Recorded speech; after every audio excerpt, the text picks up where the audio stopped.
Persuni LGBTIQ+ u l-familji tagħhom se jibdew jibbenefikaw minn servizzi ġodda ta' appoġġ psikosoċjali bis-saħħa ta' ftehim bejn id-Direttorat tad-Drittijiet tal-Bniedem u l-Fondazzjoni għas-Servizzi ta' Ħarsien Soċjali.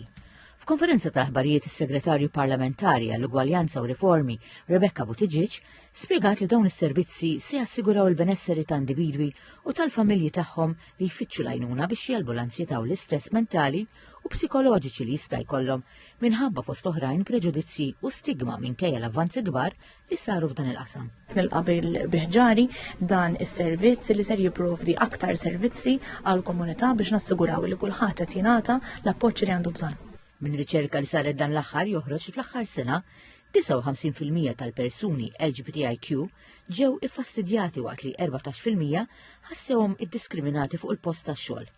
36% qalu li ħassewhom skomdi jimxu id fit fit-triq ma' sieħeb jew sieħba, waqt li 62% qalu li jħossuhom komdi jitkellmu dwar l-identità sesswali tagħhom.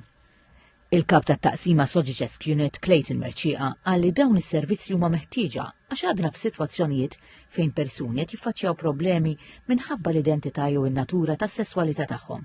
Ikun hemm sitwazzjonijiet differenti, ġifieri tista' semmi mit-każ ukoll jkunu differenti għal fatt li persuni LGBTIQ f'Malta għadhom jesperjenzaw xi tip ta' fastidju b'mod jew ieħor.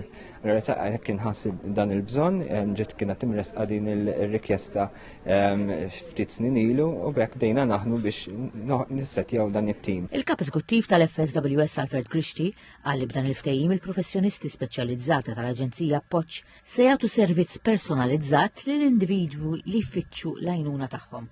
Is-servizzi qed jingħataw fil-Wellbeing Hub Raħal ġdid sakemm jitlestew ix-xogħlijiet fuq binja ġdida l-belt.